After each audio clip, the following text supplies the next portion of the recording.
यं दिव्यदृक्साक्षी आदिकर्तारं कृपानिधे प्रणतक्लेशनाशाय अनन्ताय नमो नमः। अल्पज्ञोऽहं सर्वज्ञोऽहं सत्शरणं जुगलरूपं त्वं नमामि। भगवान श्री करुणासागर महाराज की जय। सत केवल साहेब। તારીખ 25/3/2025 બરાબર ને? 25/3/25 મંગળવાર સાંજે 4:30 વાગે કોપર સ્ટોન અને ઉલટ ક્રિયા ક્લાસ 59. આપણા ક્લાસો બધા ક્રમમાં આજ માસીનું કહેતો હતો બધા ક્રમમાં વ્યવસ્થિત રીતે હાલે છે તત્વની સમજણ સાથેના. એટલે આમ ક્યાંયથી શરૂ કરે તો તત્વનું આખું પૂરું જ એને સમજાય. કોઈ પણ ક્લાસ હોય તો ક્લાસ અધૂરો ન લાગે, પણ એ તત્વ વિશે જે વાત હાલતી હોય એ પૂર્ણ દેખાય આપણને, એની અંદરથી સમજ પૂર્ણ નીકળે અંશ સુધીની. એટલે આમ તો આપણે મૂળ તો 66 તત્વોની અત્યારે વાત કરીએ છીએ. પહેલાં 66 ગુણ ગણ સુધીના, આ 4 એટલે 70 થઈ જશે. તો 70 તત્વોની વાત કરીએ છીએ અને આટલા ક્લાસો થયા છે. એની આગળના જે અમુક ભૂતના હતા એ આપણે ક્રમમાં નથી લીધા. એને આગળના ભૂમિ જળ અગ્નિ ના એમાં હા, એટલે થોડાક એમનેમ પણ છે એમ. એટલે હા, તો એવી રીતે આપણે જોતા 59 થઈ ગયા, 25 થઈ ગયો અને આ બાજુ 59. ઉલટ ક્રિયામાં જે આપણો વિષય હાલતો હતો 4 તત્વ કારણ અને ચતુર તત્વ કારણની ઉલટ ક્રિયા, જે ઉપપ્રકરણ 8 પાના નંબર 352 પંચમસો સંવેદ સકર્તા અદ્વૈત લક્ષ્ય બોધ પંચીકરણ. આપણે ગયા વખતે છે એ આનંદ તત્વ અને મહાતત્વની વાત કરી દીધી. અત્યારે હાલે છે એમાંય તે સમજવા જેવા જે મુદ્દાઓ હતા, આપણે જે શબ્દો હતા એ ગજબના હતા. એટલે એ શબ્દોમાં જોઈએ તો પરમ ઉલ્લાસ, અંતર હૃદય, આહલાદક, પ્રતીતિ, આ બધા જે શબ્દો હતા એ આપણે એને સારી રીતે લીધા એમ ટૂંકમાં, એટલે સમજાય એ રીતે. અને એની સાથે હવે અત્યારે આપણે કરીએ છીએ પ્રકૃતિ તત્વ કારણ. અહીંયા કે છે અદ્વૈત કેવલ કરતાની ભેટ થશે. કે જે આખો પહેલો આગળનું આલ્યું ને એની એક લીટી વાંચી લઉં. એટલે મહાકારણ પછીની, મહાકારણ દેહ પછીની એટલે નીચે. ત્યારે સુધર્મની મહત્તાએ આ દેહને વિશે ઉત્તમ પ્રકારનું વ્રત અખંડ ચાલશે. આ મિથ્યાભિમાન કરશો નહીં. જો પાછું એની આગળની હોતી વાંચું છું, હજી થોડોક આગળ જાઉં છું. મહાતત્વને આખું વાંચી લઉં છું એટલે આખી વાતની ખબર પડી જાય.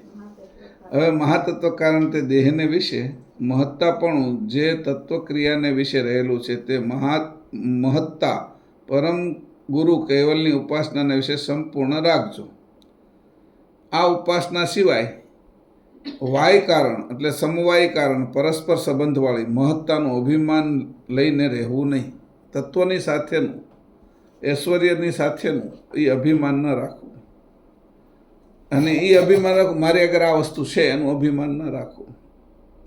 મારું આ શરીર છે એનું અભિમાન ન રાખવું. સ્થૂળ દેહ તો એમાં રૂપ, રંગ, આ તે આવડતો, બુદ્ધિ, હોશિયારી એની અંદર પણ અભિમાન ન રાખવું. આમ મિથ્યાભિમાન રાખશો નહીં. મિથ્યાભિમાન આ મિથ્યા છે, કારણ કે કંઈ હારોર તો આવવાનું નથી ને. દેખાય છે તમે કહો છો કે આ અભિમાન, મહત્તાનું અભિમાન લઈને રહેવું નહીં. એટલે મહત્તા કઈ છે કે તો કે જે આમ મિથ્યાભિમાન, જે મિથ્યા છે એ મહત્તા તમે ગણો છો. વાસ્તવમાં મહત્તા છે નહીં એની, કારણ કે થોડો સમય છે પરપોટાની જેવું.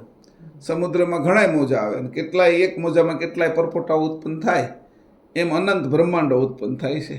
એના વિશે તમે એક બ્રહ્માંડની અંદર રહ્યો, એક બ્રહ્માંડની અંદર કેટલી આકાશગંગાઓમાં એમાંય કેટલાય સૂર્યો હોય, એમાંય એક સૂર્યમંડળના એક ગ્રહની અંદર અને પૃથ્વીના નાના એવા ભાગની અંદર રહેવાનું, એમાં હું મિથ્યાભિમાન રાખશો? અરે પૃથ્વી દેખાવાની નથી, બ્રહ્માંડ પણ નથી દેખાવાનું. જે ચેતન લક્ષમાં તમે જાઓ તો આ બધાનો નાશ છે કે, એટલે આવા મિથ્યાભિમાન રાખશો નહીં કે. મિથ્યાભિમાન નહીં રાખો તો શું થશે? તો કે અધર્મ નહીં ચાલો તમે. અધર્મ છે એ બધો મિથ્યાભિમાન, અધર્મ છે કે. તો અધર્મે નહીં ચાલો અને ધર્મનું વર્તન કરતાં કરતાં આખરે એવી સ્થિતિ આવી જશે કે સુધર્મને તમે પ્રાપ્ત કરશો. ત્યારે સુધર્મની મહત્તા, આ દેહને વિશે ઉત્તમ પ્રકારનું વ્રત અખંડ ચાલશે. કેની મહત્તા આપને સમજાશે? તો કે અધર્મ અને ધર્મમાંથી બાદ થઈને સુધર્મની મહત્તા સમજાશે. જે નાશ પામવાનું છે એની મહત્તા હોય નહીં, એમ ટૂંકમાં. જે ખરી જવાનું છે એનું મહત્તા હોય નહીં, એટલે જે નાશ પામે છે. એટલે જે અખંડ નથી રહેતું એના સિવાયના જે ખંડિત ભાગો છે, પાખંડ છે, એ બધાનું કાંઈ મહત્ત્વ છે નહીં કે. જ્યારે આવું મહત્ત્વ એના પ્રત્યે નથી જ રાખવાનું, એટલે મહત્ત્વ તો ભેગું છું તમે આગળ, મહત્તા તો ભેગી થઈ ક્યાં નાખશો? એટલે કીધું સુધર્મ બાજુ વાળી દીજો. ઓળખ ક્રિયા કરીને તમે નાખશો ક્યાંય ક્યાં? તમારે આ તો ભેગું થયું છે, આ તત્વોને અત્યાર સુધી તમે આમાં વાળ્યું, જેના કારણે તમે અત્યારે ટકી રહે એવું લાગ્યું ને, એ જ તમારું બળ હતું. મારે આગળ એટલા બેંકની અંદર એટલા પૈસા પડેલા છે, એટલું સોનું છે, એ માનસિક બળ હતું તમારું. તમે નથી ને સોનું નથી ને પૈસા નથી. એ જે મહત્તા હતી એ તમે હવે ધારો કે એને તોડી નાખો તો એ મહત્તા ક્યાં જશે કે? તમે મહત્વ કોકનું તો રાખવાના છો ને એમ. મહત્તાને તમે તોડીને જ નાખવાની કે, મહત્તાને કાઢીને જ મૂકવાની કે, મહત્તાને વાળવાની છે, દિશા આપવાની છે. હા, મહત્તા તમારે યારે રહેવાની છે. એ મહત્તાને તમારે કઈ દિશામાં વાપરવી એમ. તમારે અગર જે આ સાધન તમને સાથે જ રાખવા આપ્યું છે મહત્તા રૂપી, અને એ મહાતત્વ કારણમાંથી મહત્તા છે ને, એ તત્વ રૂપે તમને આપેલું છે. તો મહાતત્વ કારણ એ જ મહત્તાને ધારણ કરે છે હંમેશા. અને મહત્તાને જે ધારણ એની કર્યું છે તે મહત્તાને હવે મારે ક્યાં વાપરવી? પહેલાં કીધું ભાઈ અમારે કોઈનો રીરો મળ્યો છે એ કે શું કરું? તો ભરવાડ બકરીના ડોકે બાંધ્યો અને પહેલાં લોકો એ છે એ ત્યાં આગળ મ્યુઝિયમમાં મૂક્યો, વિક્ટોરિયા લંડનના. અને એની સુરક્ષા ને એની ગોઠવણને તો રોજના હજારોની સંખ્યામાં લોકો એને જોવા માટે આવે છે. અને બકરીને બાંધેલો હતો તો એને કોઈ ભાવે નહોતું પૂછતું. તો મહત્તાને મારે ક્યાં બાંધવી? મહત્તાને મારે બાંધવી કે આ જળ પદાર્થો તમારો ભાવે પૂછતા નથી, કે જેટલી જડતા હતી બકરીને ડોકે બાંધીને શું ફાયદો થયો? કોઈનો રીરો. અને એ ત્યાં મૂક્યો એની અંદર. અને એ પાછું રાણી વિક્ટોરિયાના મુકુટવાળો, એ મુકુટની અંદર જડેલો. એ રાણી વિક્ટોરિયા છે એ બધાથી ઉપર છે, એના ઉપર મુકુટ અને એમાં આ જડેલો. આ કઈ રીતે જડ્યો હશે કે? એમાં જે જડેલો છે એને જડ્યો કેવી રીતે છે? એને ગોત્યો કેવી રીતે છે? એમ એવી રીતે જ્યારે આપણું સ્વરૂપ આપણે ગોતશું, જડશે આપને, તો એને મહત્તા ક્યાં લગાડીશું? હમણાં કવિનું આવતું હતું ને એટલે મને એ હોતી જોડાઈ ગયો શબ્દોથી. એટલે કીધું કે આ મહત્તા છે એ મારે હવે જોડવી છે. તો ક્યાં જોડશો? ત્યારે સુધર્મની મહત્તા એ સુધર્મ સાથે. સુધર્મ એટલે કોણ? ચેતન સ્વરૂપ. ધર્મ એટલે હિરણ્ય ગર્ભ, અને અધર્મ એટલે જે જળ છે એ. તો તને હવે હું કહી દઉં કે તારી મહત્તા તારામાં જ જોડવી છે. તું છો એટલા પૂરતું બસ. તારી મહત્તા તારે ક્યાં જોડવી છે? તું છો એટલું જ તે એમ. અને એટલું બહુ મોટું છે કે તું છો, અસ્તિત્વ છે આને કીધું. અને તે અત્યાર સુધી જે જોડી હતી અસ્મિમાં જોડેલી હતી હે. તો કે હવે મહત્તા તે પાછી વાળી લીધી. અને મહત્તા ક્યાં જોડી દીધી? તું છો અસ્તિત્વમાં. હું અંશ છું, હું કેવલ કર્તાનો અંશ છું, હું અંશીનો અંશ છું. અને અંશી છે એના ચરણ પરમ ગુરુ છે. મહત્તા મારી એના ચરણમાં વહી ગઈ. અત્યાર સુધી ક્યાં જોડેથી હું દેહ છું, આવો છું, તેવો છું, હું જીવ ભાવ છું, મારી એટલી એટલી સંપત્તિ છે, મને આવડી હોશિયારી છે, મારી આગળ એટલી ડિગ્રીઓ છે, આ પ્રદેશનો રાજા છું, આનો પ્રધાન છું, મુખ્યમંત્રી છું, વડાપ્રધાન છું, આ લડાઈની અંદર મને સારું શૌર્ય મારું છે એ શૌર્ય બતાવું છું, સારો લેખક, સારો કવિ છું, આ બાજુ શિલ્પકાર છું, ચિત્રકાર છું, સંગીતકાર છું, નૃત્યકાર છું. જે મહત્તા દેખાણી એમાં મેં જોડેલી હતી એ બધી અસ્મિવાળી હતી. પછી પાછું અસ્મિથી એનીથી ઉપર જીવોસ્મિથી ઉપર શિવોસ્મીમાં હતો. તો મારા મનમાં એવું આવ્યું કે હું બધાનું કલ્યાણ કરી દઉં. એટલે મેં અનાથ આશ્રમો ખોલી દીધા, વૃદ્ધાશ્રમો ખોલી દીધા, ગૌશાળાઓ ખોલી દીધી. પછી જે અપંગ લોકો હતા, જે ગરીબ લોકો હતા, એને ખવડાવવા માટેની, એની દવાઓ માટેના, દર્દીઓ માટેની વ્યવસ્થા કરી દીધી. અનેક પ્રકારના શિક્ષણોના ક્ષેત્રો ખોલી દીધા અને એવું પરોપકારનું કાર્ય મને શરૂ કર્યું. એનાથી પણ મને અહમ જ સંતોષાણો. તોય મને આ હાર પહેરાવે છે, કોઈ ગુપ્ત દાન આપું છું તોય મારા મનની અંદર તો એ અહેસાસ રહી જ જાય છે કે હું કરું છું એમ. મહત્તા તો મારી એની બાજુ જ છે એમ. પણ એ કેટલું ગુપ્ત આપતો હશે? જેટલું કરતા કૈવલ ગુપ્ત રહીને બધું જ ગુપ્ત આપે છે એવું તો નહીં આપી શકતું હોય. એટલે મહત્તા ક્યાં જોડવી આપણી? કોઈ મોટો માણસ દેખાય કે આટલું બધું દાન કરે છે, આની છે 500 કરોડનું, આની 5000 કરોડનું દાન કર્યું, આટલી હોસ્પિટલો, એટલું આ બધું બનાવ્યું એમ, તો એની મહત્તાની અંદર આપણે તો અંજાઈ જઈએ ને. તો એ તો છે, તો એ આપણે એના વખાણ કરીએ, આપણે એની અંદર ભાવ પૂરીએ એટલે એ એને મળે પણ છે. તો એનો અસ્મિત્વ વધતો જાય છે ને. એ તો એના બંધનમાં, સત્વના બંધનમાં બંધાતો જાય છે ને. એક હોનાની હાકળ પહેરી હતી તો 1000 હોનાની લોકો પહેરાવી ગયા એને હાકળ. પણ તો હાકળ તો ખરી જ ને. તો આવો કરતા કૈવલ સકર્તા પોતે આટલું બધું બનાવ્યા પછી નિરંતર ચાલ્યા કરે છે અને પોતે દેખાતા જ નથી. તો એ અભિમાનનું કાર્ય લેવા દેખાણા જ નહીં એમ. એટલે મહત્તા કોને આપવી કે જે મહત્તાને આટલી બધી ધારણ કરી શકે છે? આપણે આટલી મહત્તા આપણે ધારણ ન કરી શકીએ, આપણી કંઈ તાકાત નથી. આપણે મોટા થાય ને તો એ મહત્વ આપણી ઉપર તો ઘૂસી જ જાય. રૂપનું આવી જાય, પદનું આવી જાય, સંપત્તિનું આવી જાય, પ્રતિષ્ઠાનું આવી જાય. આ મહત્વ તો આપણે આવી જ જાય. તો આ મહત્વ જે મને છે એ મને દાટી દે ધીરે ધીરે. પહેલાં સારા લાગે, પહેલાં ગમે હોતી. પહેલાં શરૂઆતમાં 1-2 જે આપણા મુખ્ય મોટા સમારંભો થતા હોય ને આપણે મુખ્ય મહેમાનને પ્રમુખ તરીકે બોલાવે, પછી અઠવાડિયામાં 2 વાર બોલાવે, પછી અઠવાડિયામાં દરેક દિવસે બોલાવે, પછી એક દિવસના 5-5 વખત પ્રમુખનું સ્થાન આપે આપને. એટલે પછી આપણે કંટાળો આવવા માંડે કે હવે આ બંધ થાય તો સારું એમ. પછી એમાંથી ન નીકળી શકે અને ન એમાં રહી શકે, કારણ કે એક બાજુ દુઃખ થાય છે એમ. એટલે એ મહત્તાને, એટલી મોટી મહત્તા કોણ ધારણ કરે કે આનું સન્માન કરવા જાય કૈવલ કરતાનું, તો કોણ સન્માન કરીએ કેવું છે આ બાજુથી? એવી કોની બુદ્ધિ છે કે એનું સન્માન, એની બુદ્ધિ અને કયા એવા સાધનો છે કે એ સાધનથી એનું સન્માન કરી શકે? એવા કોઈ ફૂલ છે કે એને ચડે? એવી કોઈ સ્તુતિ છે કે એના માટે તમે બોલી શકો, ગાઈ શકો?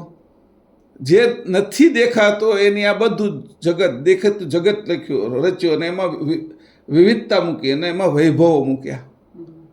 આટલા વૈભવોની સાથે આપણે બધું આપ્યું, એ મહત્તા. એટલે અહીંયા કીધું ને કે સુધર્મમાં વાળવી છે મારે. સુધર્મ એકનો જ છે, આ જેની કર્યું છે એનો. આ જ સકર્તા કૈવલ છે, આ જ અંશી છે, હું એનો અંશ છું. અને મેં જે આ બાજુનું જે ધારણ કર્યું હતું એ હું હવે સુધર્મમાં મૂકું છું, એના ચરણમાં મૂકું છું. આ મારી મહત્તા પણ જે આ બાજુ, એટલે કીધું ત્યારે સુધર્મની મહત્તા આ દેહને વિશે ઉત્તમ પ્રકારનું વ્રત અખંડ ચાલશે. એનું વ્રત અખંડ ચાલે છે. ગમે એવા લોકો અહીંયા થઈ ગયા, મોટા મોટા દાનવીરો, ભામાશા જેવા દાનવીરો કે જે કાંઈ કહેવાય, ભૂતકાળમાં જે રાજાઓ મહારાજાઓ થયા છે, કોઈ બધું ત્યાગ કરી દેવાવાળા, પણ એની કીધું કે એ બધાનું અખંડ વ્રત નથી ચાલતું. એ મરી ગયા પછી ખંડિત થઈ ગયા છે. એ ભલે ગમે એ હોય, અખંડ વ્રત તો વિષ્ણુનું નથી ચાલતું. અહીંયા નવા વિષ્ણુ આવી જાય છે એના સમયે. અખંડ વ્રત કોનું હાલે છે? એ કે સકર્તા કૈવલનું. અને એ અખંડ વ્રત એટલે હાલે છે કે એ દેખાતા નથી ને કયા હાથે કરે છે દાન, એ હાથ નથી દેખાતો. આપણે એમ કહીએ ઘણાય કે ભાઈ જો આ ગુપ્ત દાન કરવું જોઈએ, ડાબા હાથે કર્યું દાન કે જમણા હાથે કર્યું એ ડાબો હાથે ન જાણવો જોઈએ. આને બે હાથે નથી દેખાતા, કયા હાથે દાન કરતા હશે? કોઈ ભાળ્યા જ નથી અત્યાર સુધીમાં કે એને આ દાન કરવા માટે એટલું બધું દાન, વરસાદનું દાન કર્યું, વાદળાનું દાન કર્યું, પૃથ્વીનું, સૂર્યનું, ચંદ્રનું, આપણા શરીરનું આપણે દાન કર્યું છે. અંકુરથી માંડીને બધું જ મૂકી દીધું, સ્વાદો બધા જે જોયો એ, માગો એ, ન માગો એ આપ્યું. હું માગવામાં પાછો પડું જાઉં, મારી સમજ ઓછી હોય તો ન માગો એવી બુદ્ધિ આપી દીધી. તો કે આવું બધું જ મને દાન કરી દીધું છે. અત્યારે તો અંગદાનની મોટી ઝુંબેશ હાલે કે અંગદાન કર્યું કે મૃત્યુ પછી, અને એમાંય તે લોકો એની વાહ કરે, પેપરોમાં આવે. ક્યારે આટલા બધા અંગો રોજ આપે છે, એટલા નવા શરીરો રોજ આપે છે, પેટી પેક આખા મસ્ત રીતે નવો જ માલ આપે આખો. એની ક્યારેય એનું પેપરમાં આવ્યું જ નહીં, કોઈ સન્માન ન થયું, અને હાવ નવા આપ્યા. તે કે એ મહત્તાને કેટલી એની જાળવી છે, એવડી મોટી મહત્તાને જે જાળવી શકે, અને એને જેને એનું અભિમાન નથી એમાં મારું અભિમાન, એ મહત્તા મારે એમાં વાળી દેવી છે. એટલે મને તકલીફ નહીં, એને તકલીફ નહીં. બીજા મોટા માણસમાં તમે મહત્તા તમારી આપો તો એ એને નુકસાન કરે છે, એને હાચવી નથી શકતા. એટલે આપણે એને પાપ કરાવીએ છીએ. હું એને બહુ મહત્વ આપવું અને એને ચડાવવું, તાળીઓ પાડવું, એના વખાણ કરું, એ મહત્તા એને એનો કીડો ચડે, અને એ કીડો ચડે એનું મને પાપ લાગે. મારી મહત્તા એને આપી. મહત્તાએ આપવી ક્યાં? મહત્તા જે હાચવી શકે, જેની અંદર સમાન થઈ શકે, જે સમાવી શકે, એને આપવી ને. એટલે મહત્તા એ સમાવી શકે, એટલે મને એ પાપના બદલે એનું પુણ્ય મળે. મને એ સુકર્મ કર્યું કહેવાય, ઓલું કુકર્મ થઈ જાય મારું. કર્મય શું કરતા આવડવું છે ને. તે કીધું જો આમાં રીતો સમજાવી કે કેવી રીતે સમજવું. મન ભલે નથી દેખાતા પણ મારે એના જ વખાણ કરવા છે, કારણ કે એ વખાણને હાચવી એક એવા છે, એક જ. બીજા કોઈ વખાણને હાચવી એક એવા જ નથી આ સૃષ્ટિમાં. એ 1 ફૂટ ઊંચા હાલવા મળશે બધા ધરતી ઉપરથી, વખાણથી હવામાં આવી જશે કે. તો એક જ છે કે વખાણને હાચવી શકે એવા મારે એના વખાણ કરવા છે. મને નથી દેખાતા, ભલે નથી દેખાતા. ઘણી વસ્તુ એવી છે મન નથી દેખાતું, છે તો ખરું ને. બુદ્ધિ નથી દેખાતી, છે તો ખરી ને. મન નથી દેખાતું પણ છે તો ખરી ને. દ્રષ્ટિ નથી દેખાતી, બધું દ્રષ્ટિથી જ દેખાય છે, એ દ્રષ્ટિ નથી દેખાતી તો છે તો ખરી ને. વાણી નથી દેખાતી, સંભળાય છે ને, છે તો ખરી ને. છે જ, એટલે નક્કી થઈ ગયું આ છે જ. આવું નથી દેખાતું એવું જે ઉત્પન્ન કરે છે એ તો હોય જ ને એમ. એટલે છે જ. કે હવે મારી આ મહત્તા એ ધારણ કરીએ કે એવું આ જે કોઈ અખંડ વ્રત ચલાવે છે એના ચરણમાં આપવું છે. એટલે કે મારું અખંડ વ્રત ચાલે, નકર હું દઉં એટલે મારું ખૂટી જાય. કારણ કે એ આને હાચવી કે છે, નિરંતર હાચવી કે છે. તો એ બાજુથી આ બાજુથી મને આપે છે ને આ બાજુથી હું એને દીધા કરું છું, એટલે આખું સર્કલ ફરી જાય છે મારું. એટલે હવે મારું અખંડ વ્રત એની હારે ચાલુ થઈ ગયું. જેની હારે અત્યાર સુધી હું જોડાણો એ બધા ખંડિત વ્રતો હતા. જેની હારે તે મારા શરીર હારે જોડાણો તો એ ખંડિત વ્રત, ખંડિત જ છે ને. તો હું કહું છું કે હું અંશ છું અને મારે અખંડ વ્રત ચલાવવું છે, તો મારે અખંડ વ્રત જેનું ચાલે છે એ સુધર્મની સાથે મારે જોડવું. આમ ઉત્તમ વ્રતના પ્રતાપે અદ્વૈત કૈવલની ભેટ થશે.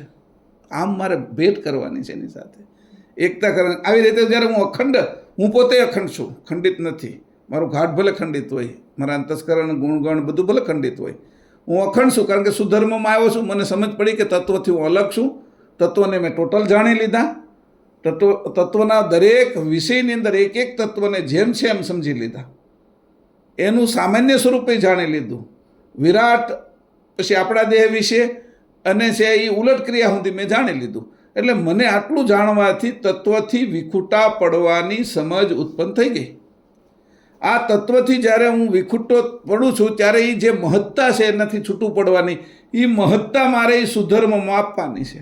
અને આ સુધર્મમાં જે મહત્તા આપી છે એટલે સુધર્મ એટલે ચેતન અને કૈવલ કરતા એના ચરણ રૂપે પરમગુરુના ચરણમાં હું મૂકું છું. ત્યારે શું થાય છે કે મને મિથ્યાભિમાન તો હોઈ ગયું, એની સાથે હવે મને જે કાંઈ આવ્યું છે એ અખંડ વ્રત ચાલે છે. આમ ઉત્તમ વ્રતના પ્રતાપે અદ્વૈત કેવલ કરતાની ભેટ થશે. અદ્વૈત કેવલ કરતાં તમને મળશે, અહીં ગેરંટી આપી છે નહીં. ભેટ થશે જ તે કે કેમ? તમારે જ એને ભેટવું છે. તમે જે ઘાટને ભેટી ગયેલા છો અને ઘાટ આ સંસારને ભેટી ગયેલો છે, એ ઘાટ હવે ઘાટથી તમારે છૂટા પડવું છે, એટલે તમારે જ ભેટવું છે હવે. એટલે એને ભેટવું જ છે તમને, કારણ કે તમારે ભેટવું છે, કારણ કે ત્યાં ચેતનની સ્થિતિ એક જ છે. એટલે કે આવી રીતે તમને ભેટ થશે. ભેટ એટલે આપી જ દેવાનું છે. કોઈના બદલામાં વેપાર નહીં, એનું નામ ભેટ. કોઈના બદલામાં કે ભાઈ આ 50 રૂપિયા આપ્યા એટલે 12 કેળા મળ્યા, એમ નહીં. ભેટ લઈ જાઓ. ભેટ એટલે કોઈનાય પણ બદલામાં નહીં, અને એમ ભેટવું. એટલે કોઈ વેપાર નહીં. તે કીધું કોઈ વેપાર નહીં, એટલે અંદર મગજ છે ને એની અંદર છળ કપટ રહે જ નહીં. છળ કપટ રહ્યું નહીં એટલે તું એકદમ નિર્મળ થઈ ગયો. નિર્મળ થઈ ગયો એટલે વેપાર તો છે જ નહીં તારી અંદર. તે કે આવી રીતે તું એને ભેટેશ. ભેટવું, એની સાથે રહેવું, તારે એની સાથે રહેવાનું છે. આ બધા અરે તું રહી લીધું ને, કેટલું રહ્યો, કેટલો સમય રહ્યો, કેટલા જન્મમાં રહ્યો, તું તો જાણતો નથી. પણ અહીંયા મૃત્યુ થાય છે એટલે તું એટલું તો સમજે છો કે બીજા જન્મ થાય છે, અને બીજા જન્મ છે આ તે જન્મ લીધો છે એટલે તારા પાછળના જન્મ હતા, એટલે તે પાછળના જન્મ કેટલાય લીધેલા છે ને આ જન્મ લેશો. એટલે તું જન્મ લેશો અને આ બધાને ભેટેશો સંસારના, અને તારા શરીર સાથે બધાની ભેટ તું ભેટેશો અથવા એની સાથે તું રહેશો.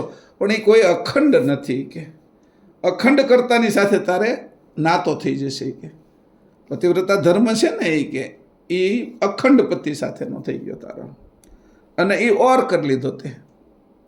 એટલે હવે તું ધર્મ બજાવે છો, નકર એક થઈ જતી કે ધર્મ બજાવવા તો દ્વૈતાદ્વૈત રહેશો. તું અદ્વૈતય નથી રહેતો અને દ્વૈતય નથી રહેતો. તું કેવી રીતે રહેશ? પતિવ્રતા ધર્મે દ્વૈતાદ્વૈત રહેશો.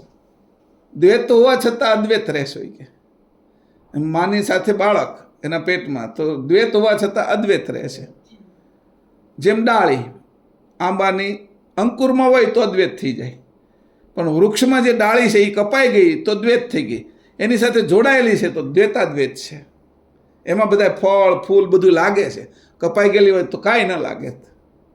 કોક એને કુવાડીથી પાછા કાપે જ ને લાકડા કરીને એમાં બાળે તેને, બીજું કશું ન કરે, અથવા બીજું કંઈક ઉપયોગ કરે તેમ.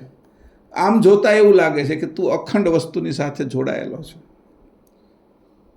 દ્વૈત નથી અને અદ્વૈત પણ નથી. જો અદ્વૈત થઈ જાય તો અંકુરમાં કરી જા, તો તારું અસ્તિત્વ તો રહ્યો નહીં ને, તને ફળ ફૂલ તો લાગે નહીં ને. અને દ્વૈત થઈ જા તો તું આ આંબાથી જુદો પડી ગયો, કપાઈ ગયો, ડાળી તારી કપાઈ ગઈ. તો હું તને જે પતિવ્રતા ધર્મ કહું છું એનું નામ જ દ્વૈતાદ્વૈત છે. અદ્વૈત જ છે, અને દ્વૈત ભાવ તું રાખ્યો. ખાલી હું તમારી પત્ની છું એવો અંશે ભાવ રાખ્યો, ઘાટે નહીં. ઘાટ ભાવ આમાં નથી જોતો. સ્ત્રી પુરુષ નિરંજન કે આદ્ય શક્તિના મહાકારણ કે પરમ કારણ દેહ સુધી નહીં, અંશે કીધું. હા, એટલે કીધું કે એટલે એને કીધું અખંડ વસ્તુ પ્રાપ્ત કરી. આવું મેં અભિમાન ધારણ કર્યું, અને એ મહત્તા ધારણ કરી મેં મૂકી પતિના ચરણમાં, કૈવલના ચરણમાં, એના ચરણમાં મૂકી. કારણ કે એ ન્યા મૂકું તો એ સ્થિર થઈ કેમ છે, પછી માને પાછળથી આવીને મને મળે છે, અને હું એને નિરંતર આપ્યા કરું છું. એ જ અમારો પ્રેમ. આ અખંડ હાલ્યા કરે. જ્યારે એ મને આપે છે ત્યારે નવીન આપે છે, હું એને આપું છું ત્યારે એને નવીન મળે છે. એવું લાગે છે મને કે મેં આવ્યું એ મેં એને અર્પણ કર્યું. ફૂલ નવીન આવ્યા કરે છે, ભગવાનને અર્પણ કરીએ છીએ ત્યારે કરમાઈ જાય છે, વળી પાછું આવે છે.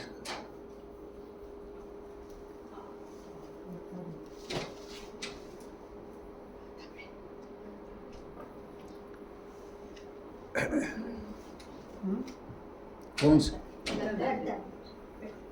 કર દે બંધ સણમ.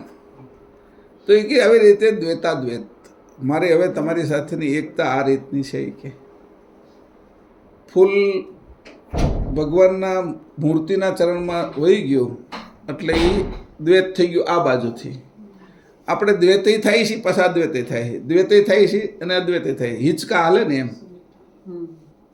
આ બાજુ જાય છે ને આ બાજુ હિંચકો કેમ હાલે? તો પછી એનો આનંદ આવ્યા કરે છે, અને એ સ્થિર હિંચકા ઉપર રહી તો આનંદ નથી આવતો.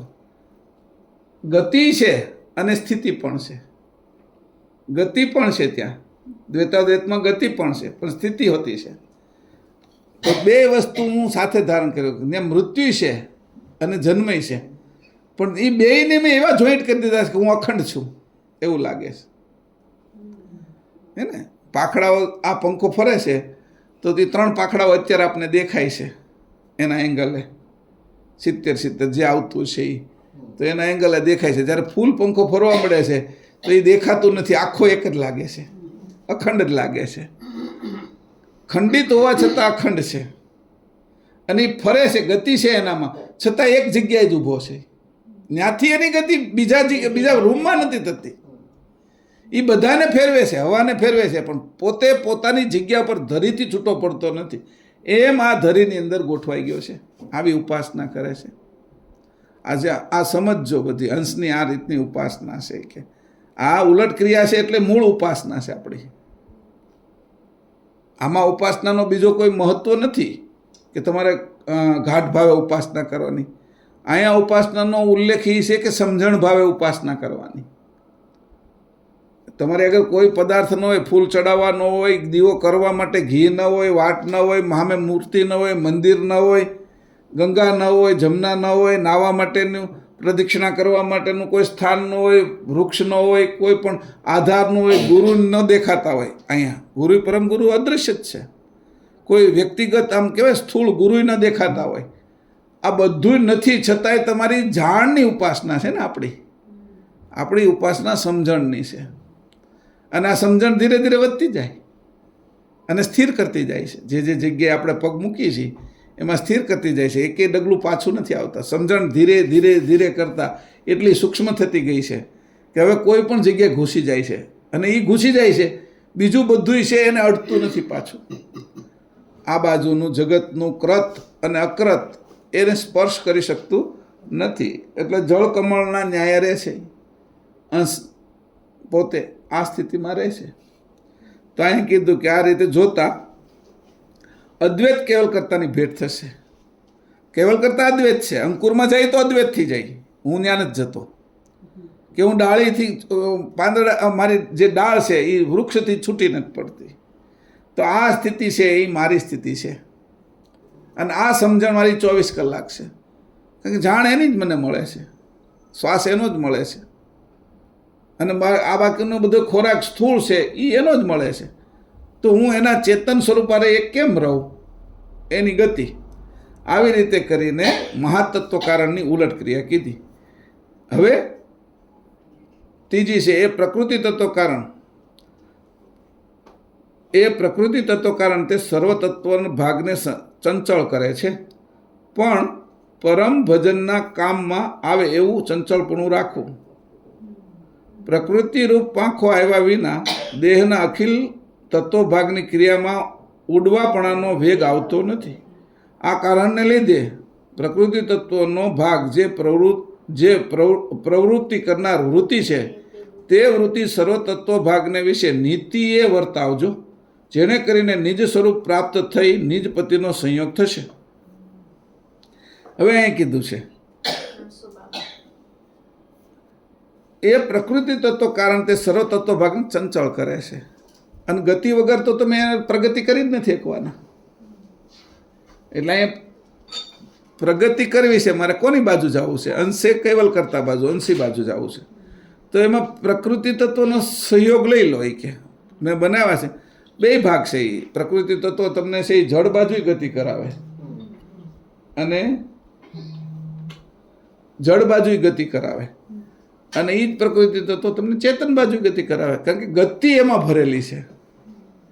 તો એ કે તત્વભાગને ચંચળ કરે છે, પણ પરમ ભજનના કામમાં આવે એવું ચંચળપણું રાખવું. કયા? અહીંયા પાછું શબ્દ વાપર્યો છે પરમ ભજન. કે અમે ભજન કરીએ છીએ, પણ એને કીધું પરમ ભજન. ભજન કરવાની પણ એક વાત કરી કે કેવું પરમ ભજન, કે ભજવું, એને વારંવાર એમાં ને એમાં રહેવું, એને કીધું ભજવું. કે એના જ ઓલામાં રહેવું, ઘૂંટાયા જ કરું એટલે ભજન કરવું. એમ વારંવાર એની આવૃત્તિ, જેમ શ્વાસની આવૃત્તિ છે, એક પૂરો થાય એટલે બીજો, ત્રીજો, ચોથો ક્રમમાં, એમ ભજવું એટલે એકદમ એને સર્કલમાં જ ભજવું, એક પછી એક સર્કલ ફર્યા જ કરે. હવે ભજનમાંથી છૂટા ન પડવું. અને એ કોનું? તો કે ચેતન, કૈવલ કરતાનું, પરમ ગુરુનું, પરમ ભજન કામમાં આવે એવું ચંચળપણું રાખવું. ગતિ રાખવાની છે ને, પણ એના જ કામમાં. એ કે પ્રકૃતિરૂપ પાંખો આવ્યા વિના દેહના અખિલ તત્વ ભાગની ક્રિયામાં ઉડવાનો વેગ આવતો નથી. પેલા અહીંયા કહી દીધું કે પ્રકૃતિરૂપ પાંખો છે કે, કારણ કે એમાં ગતિ ભરેલી, પાંખોમાં બધાની ગતિ ભરી છે. આપણી ગતિ ક્યાં ભરી હતી? કે પગમાં. કીડીની ગતિ પગમાં, માછલીની ગતિ તો પૂંછડીમાં, એની જે ગતિ છે એમાં ભરી છે. તો પછી કે આ વધારે વધારે પૃથ્વી ઉપર ગતિ કોણ કરે છે? તો કે પક્ષીઓ. સિંહ ને ચિત્તાની ગતિ નથી કરતા, કારણ કે એની લિમિટ છે, અને પક્ષીઓની અનલિમિટ છે. એ ક્યાંય સુધી જાય છે. આ બધા બહારથી વિદેશથી પક્ષીઓ આવે છે નળ સરોવરમાં, ત્યાં આગળ નારાયણ સરોવરમાં, તો કે હજારો કિલોમીટર ઉડીને આવે છે. તો કે એ પાંખમાં ભરેલી છે. એટલે પાંખની ગતિ વિશેષ હોય એવું કીધું પૃથ્વી ઉપર. એટલે પ્લેનોમાં પાંખો આપી જ છે, અને હેલિકોપ્ટરમાં પાંખ ના આપી તો પંખો આપ્યો એની જગ્યાએ. પણ એ ગતિ ત્યાં ઉડવું છે, ગતિ આગળ કરવી છે, તો બસની જેમ નહીં થાય, ટ્રેનની જેમ નહીં થાય. એટલે એને પાંખો આપી. તો કે આ પ્રકૃતિની પાંખો હતી ત્યારે લખેલું છે, જ્યારે પ્લેન નહોતા બનેલા ત્યારે પરમ ગુરુએ. તો પ્લેનને પાંખો આવશે એ ત્યારે લખેલું હતું. કારણ કે આ ગતિ પક્ષીઓમાં, ગરુડમાં, સમળીમાં, બાજમાં જે દેખાય છે આપને, ગીધમાં, એ બધામાં જે ગતિ દેખાય છે વિશેષ ગતિવાળા, તો એ પાંખોમાં જ ગતિ ભરેલી છે નહીં. એટલે પ્રકૃતિની પાંખો આવ્યા વિના, અહીંયા પરમગુરુ લખે છે પાંખમાં વિશેષ ગતિ છે. એ કે હવે આ પાંખો આવ્યા વિના દેહના અખિલ તત્વ ભાગની ક્રિયામાં ઉડવાનો વેગ આવતો નથી. હવે આ પ્રકૃતિની પાંખો લગાડવાની છે, અને એને વેગ એમાંથી લેવાનો છે. અને આ બધા જ જે તત્વો છે, તત્વભાગની ક્રિયામાં ઉડવાનો વેગ આવતો નથી. આ કારણને લીધે પ્રકૃતિ તત્વનો ભાગ જે પ્રવૃત્તિ કરનાર વૃત્તિ છે.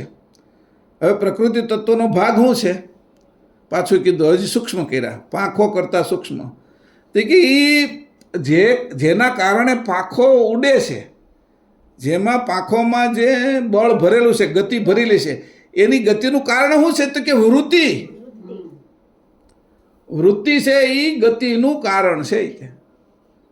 આ સૃષ્ટિમાં વધારેમાં વધારે પૃથ્વી ઉપર પક્ષીઓની પાંખોમાં ગતિ ભરેલી છે.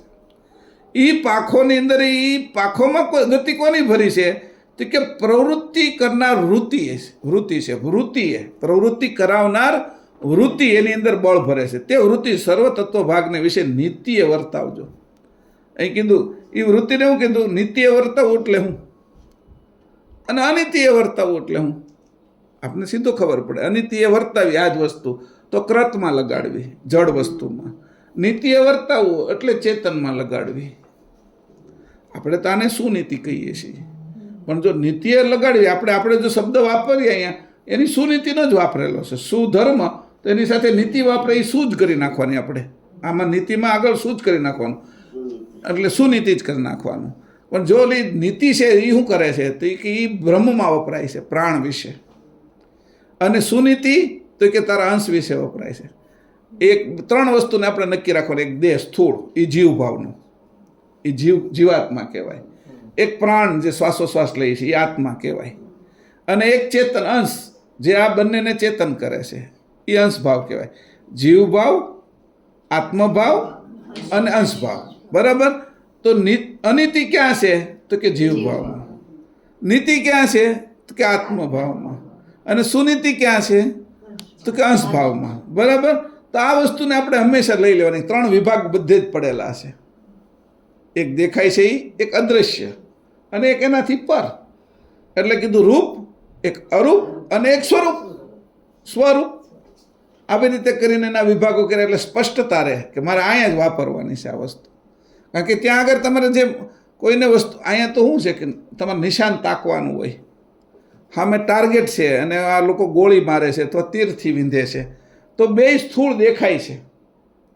હવે કોઈ શબ્દવેધી બાણ મારે છે તો અરૂપ છે, પણ આમાં તો તમારે સ્વરૂપે જવાનું છે, નથી અરૂપ તમને ખબર પડવાની. શબ્દ તે અરૂપ હતો એ સાંભળ્યો દશરથ રાજાએ, અને એના ઉપરથી બાણ માર્યું, ગુડગુડ ગુડગુડ અવાજ આવતો હતો. એને લાગ્યું કોઈ જે પ્રાણી છે એ નદીમાંથી પાણી પી રહ્યું છે ને એના ગળામાં ઉતરે છે, એનો અવાજ છે, એટલે શબ્દવેધી બાણ માર્યું. એટલે એ છે એ ઘડો ભરતો હતો, એ શ્રવણને લાગ્યું. બરાબર. તો શબ્દવેધી બાણ અરૂપ, શબ્દને સાંભળીને, શબ્દ અરૂપ છે એને સાંભળીને મારવામાં આવેલું બાણ. અને એક સામે હરણ છે એ દોડી રહ્યું છે, એક ઊભું છે હરણ, એને મારે છે એ બાણ. તો ઊભું છે એના માટે બહુ કંઈ બળ ના કરવું પડે, છોડ. પણ જ્યારે એ દોડતું હોય ને મારવાનું છે સામેથી, તો એની ગતિ, મારું બાણ ત્યાં જશે ત્યારે એ વિંધાઈ જશે, એ આગળ ન બાણ હોવું જોઈએ, અને એ નીકળી જાય તો પાછળ ન હોવું જોઈએ, ઊંચું ન જવું જોઈએ, નીચે ન જવું જોઈએ. એટલે એ સમાનમાં એને કીધું, ઓલાને લક્ષ્ય કીધો, અને આને કીધું આપણે લક્ષ્ય, અને પછી આને કીધું બીજું હતું એને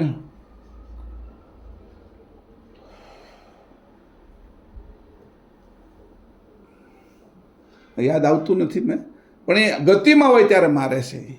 તો બે લક્ષ્યમાં જ આવી ગઈ, એક વિભાગ છે લક્ષ્ય છે ને એક જુદી રીતે એને મારે છે. એને તાક કીધું, તાક, તાકવું, તાક એટલે ગતિમાં છે એને તાકી લેવાનું છે. ઓલું લક્ષ્ય છે એ ઊભો છે. હવે અરૂપ છે શબ્દ. હવે શબ્દમાં તો નથી દોડતું, નથી સામે ઊભું, અને શબ્દ ઉપરથી મારવાનું, અરૂપને મારવાનું છે, અને એ લક્ષ્ય છે. હવે અહીંયા સ્વરૂપ છે, સ્વરૂપને વિંધવાનું છે, નથી વિંધાય એવું. એને કાળ વિંધીએ કે એવું નથી, એને મારે વિંધવાનું છે. આ મારું સ્વરૂપ છે એટલે વિંધવાનું છે, એટલે ચીનવાનું છે, ઓળખવાનું છે. એ જેમ છે એમ મારે એને જાણવાનું છે. એનું નામ વિંધવું. દર વખતે વિદ્ધ, એમાં વિદ્વત્તા પ્રાપ્ત કરવી. વિંધવું એટલે આને વિદમાં લઈ લઈએ આપણે. વિંધવું એટલે એને વિંધી નાખવું એમ નહીં. એ મારા સ્વરૂપમાં મારે બધી જ વસ્તુની જાણ મેળવવી, વિદ્વત્તા પ્રાપ્ત કરવી, અથવા એની અંદર મને છે એને સંપૂર્ણ સમજી લેવું, એટલે મેં એને વિંધી નાખ્યું છે એવું સમજવું. અહીંયા તો એ કીધું આ સ્વરૂપની વાત કરીએ. તો અહીંયા કીધું જો નીતિ, અનિતિ અને સુનીતિ, આ રીતે કહીએ તે વૃત્તિ સર્વતત્વ ભાગને વિશે નીતિએ વર્તાવજો. ક્યાં? તો કે સર્વતત્વ ભાગને નીતિએ વર્તાવજો. હવે સર્વતત્વ ભાગને નીતિએ વર્તાવવા માટેની એક બીજી જગ્યાએ મેં અહીંયા થોડુંક લખ્યું હતું, એટલે એ પણ વાંચી લો એટલે તમને ધ્યાનમાં આવે. નીતિએ વર્તાવવાનું એટલે તમને તોલ કરતા આવડવું જોઈએ ને. હા, આપણે શું નીતિએ વર્તાવવાનું એટલે આપણે તોલ કરતા આવડવું જોઈએ ને, વજન કરતા, અથવા એનું વર્ગીકરણ કરતા, અથવા એનું વિવેક તો હોવો જોઈએ ને, પરમ વિવેક, કે મારે આ શું કરવું આની સાથે. એમ આ પિત્તળના ઘરેણાં છે, આ બગસરાના ઘરેણાં છે, અને આ સોનાના ઘરેણાં છે. આ સોનામાં છે એ 14 કેરેટના છે, 18 કેરેટના છે, 20 કેરેટના છે, 22 કેરેટના છે, 24 કેરેટના છે. સોનાના ઘરેણામાં એના વિભાગ છે.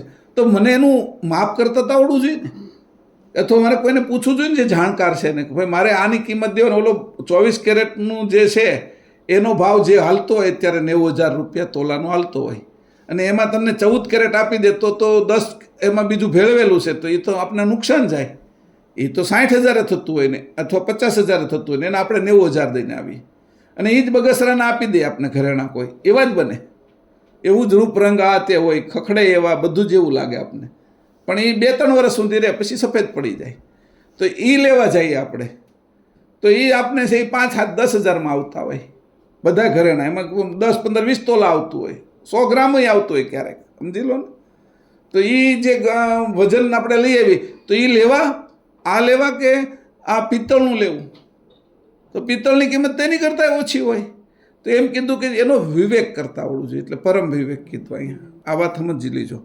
તો એ કે એને કેવી રીતે, કે એનો તોલ કરતા આવડવું જોઈએ. એટલે તોલ કરવા માટેનું અહીંયા એક લખ્યું છે કે ભાઈ તમારે આ રીતે નીતિએ વર્તાવજો, જેને કરીને નિજ સ્વરૂપ પ્રાપ્ત થઈ નિજ પતિનો સંયોગ થશે.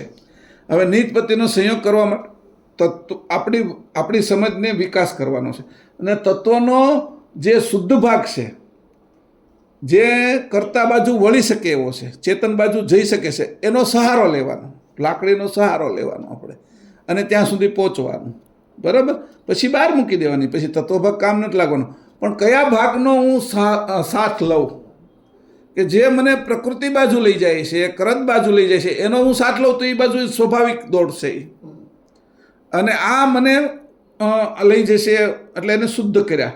અને તત્વમાંથી રૂપાંતર સત્વનું કરવું, એની એક અહીંયા આપણે અગાધ ગતિમાં જઈએ સાથે થોડુંક હાર સમજાઈ જાય એટલા માટે આખો વિષય છે એને સમજી લઈએ. અગાધ ગતિની હસતા લેવાની 40 ને 41મી એક બે ચોપાઈ છે જે દોહા છે એનું હું વાંચું છું. અહીંયા કીધું સાખી છે. હવે ખબર કોને પડે કે આ તત્વ ભાગને વર્તાવવાની? તો એક સાખી છે. હંસ ગતિ મત જેહની સાદર કરે સ્નેહ નિરતજીને પીવે ખીરને સંત સહ્યાના તે. કોણ આ કરી શકશે વિવેક? તો કે જે હંસ ગતિવાળા છે, જે હંસોની ગતિ હોશિયારીવાળી છે. સાદર જે પોતાના સજાતી છે એનો આદર કરે છે અને વિજાતિનો અનાદર કરે છે. એવા જે હંસ ગતિના છે એ શું કરે છે? તત્વની અંદરથી સત્વ ભાગ ખેંચી લે છે. આટલા તત્વ સમજાઈ ગયા? તો એમાંથી ઉલટ ક્રિયાવાળો છે ને એ સત્વ ભાગ છે. અને જે તત્વ છે એ પ્રકૃતિ કૃતમાં જાય છે, કૃતારે આપને જોડે છે, એ બધા તત્વો છે. અને એ આમ કહો તો હેઠેની ગતિના જડ છે. કેવી રીતે? હા, એટલે આ અત્યારે છે એ તત્વના કયા ભાગને આપણે એની બાજુ લઈ જવાનો છે? નિત્ય બાજુ. આ અનિત્યમાં જે જાય છે એમાં તત્વ આપણે લઈ જાય છે. સમજાણું? અત્યારે આપણે તત્વ લઈ જાય છે. એક ઘોડો એવો, બે ઘોડા છે તો બે ઘોડામાં એક ઘોડો છે એ આપણે ખાઈમાં નાખે એવો છે, એક શિખર ઉપર પહોંચાડે એવો છે. તો બે ઘોડા તો ઘોડા જ છે ને એક જ ઘોડાસરમાં બાંધેલા છે. કોની કઈ સમજણવાળા છે? તો મારે કયા ઘોડા ઉપર બેસવું એમ? આ તત્વો ઘોડા છે બધા અત્યારે. મારે કોના ઉપર બેસવું? ઉદાહરણ તરીકે દાખલો દઉં છું તમને. તો એને કીધું હંસ ગતિ મતિ જેહની, જેની મતિ બુદ્ધિ એવી છે જેને હંસ જેવી ગતિ છે. સહાદર કરે સ્નેહ. કોનો સ્નેહ કરે છે? પોતાના સજાતિનો સ્નેહ કરે છે, વિજાતિની હારે સ્નેહ નથી કરતા એવા. નિરતજીને પીવે ખીરને સંત સહ્યાના તે. આવા સંતો જે છે સહ્યાના, હોશિયાર સંતો કીધું. જો સંતોમાં હોશિયાર નથી એને ના પાડી દીધી. જે બાકીના જે યોગ ને તપ ને જપ ને એમાં અટવાઈ ગયેલા છે રિદ્ધિ સિદ્ધિમાં, એને સહ્યાના નથી ગણ્યા સંતોને. સાંભળજો, નિરતજીને પીવે ખીરને, તો કીધું કે આ બધું હજી નીરજ છે કે અષ્ટસિદ્ધિ, નવનિધિ, પંચમુદ્રિકાની અંદર રોકાણા, ભગવત્તા પ્રાપ્ત કરી લીધી, અવતારોની અંદર રોકાઈ ગયા. કોઈ મારા વિષ્ણુ બનવું છે, મારા શંકર બનવું, મારા આજે ગુણમાં વૈયા ગયા. કોઈ છે કે આવતા વખતે કૃષ્ણ આપણામાંથી જ બને છે, કોઈ કૃષ્ણ બને. આવા જે છે એમાંથી સંતોમાંથી બને આ રોલમાં. એને સહ્યાના સંતો નહીં કીધા. આ બધા સંતો બેઠા હોય ને એની અંદરથી હોશિયાર સંત કોને કીધા? તો કે એક એમ કીધું કે આ અત્યારે આવતા યુગની અંદર છે એ કૃષ્ણ અવતાર કોણ લેશે ને કોને એ પાત્રતા છે ને કોણ એ સહન કરીએ કેમ છે. તો એમાંથી એક એમ કીધું કે હું લઈશ એમ. એને સંત સહ્યાના ના કહેવાય કે કૃષ્ણ અવતાર કોણ બીડું ઝડપ હોય કે કોણ કૃષ્ણ થશે, કોણ રામ થશે, કોણ છે એ વામન થશે. તો એ બીડું ઝડપવાવાળા સંતોને સંત નહીં કે કોણ છે એ રિદ્ધિ સિદ્ધિ પ્રાપ્ત કરશે, તને સહ્યાના ન ગણ્યા. કોણ મુદ્રિકા પ્રાપ્ત કરે, કોણ છે એ વૈકુંઠ પ્રાપ્ત કરશે, કોણ છે એ ગૌલોક પ્રાપ્ત કરશે, કોણ છે એ નિરંજન ધામ પ્રાપ્ત કરશે, કોણ છે એ શક્તિધામ પ્રાપ્ત કરશે, કોણ બ્રહ્મ થશે, બ્રહ્મમાં જશે. તો એને કીધું સંત સહ્યાના એને નથી કીધા, કારણ કે સહાદર પોતાની સજાતિનાનો હજી એની આદર નથી કર્યો. આ જે આદર કર્યો એ આદર છે એ બધો નકામો કર્યો, એ કે કૃતનો આદર કર્યો છે. એટલે એ કે એને હું એને હું એની ગતિ હોશિયારીને સંત સહ્યાના નથી કહેતો. ઓલા એ પકડ્યું જ નહીં, કે એ બેઠો રહ્યો, એ તમે કરો, એ તમે કરો, એ તમે કરો. ઓલા કે બ્રહ્માંડની રચના કરવાની તમારે એમ, એ કે તમે કરો એમ. મારે જ મારા કરતા જોઈએ છે, સહાદર મારા સજાતિ છે ન્યાજ મારે પ્રીત કરવી છે એ કે. તો એની છે એ નિર્ણય તજી દીધા કીધું. અહીંયા અત્યારે હંસ ગતિ છે એ આ સાધુઓની કહે છે, સંતોની કહે છે. સાધુઓથી તે સાધના કરનારા છે એ જ્યારે સંત એની સાધના પૂરી થાય ત્યારે એ સંત થાય. સાધુ એટલે સાધના કરનારા, અને સાધના જેની પૂરી થઈ એ થયા સંત. એવા સંતો છે, એમાં બે ગતિના સંતો છે. એક સહ્યાના સંત છે જે જાણવાળા છે, સજાણ છે, અને એક છે એ અજાણ છે. સમજાણું? એટલે એક છે એ અજાણ છે. એક કેવા અજાણ છે કે એને ખબર નથી. એને નહીં કીધા, એને હું નથી કહેતો એ ભલે આમાં રમે કે 84 લાખ યોનિની અંદર, અથવા મહત્તા ભલે પ્રાપ્ત કરે, વિશેષ ગતિ ભલે પ્રાપ્ત કરે, હું એને નથી કહેતો. સમજાણું? હું કોને કહું છું તો કે સહ્યાના સંતને.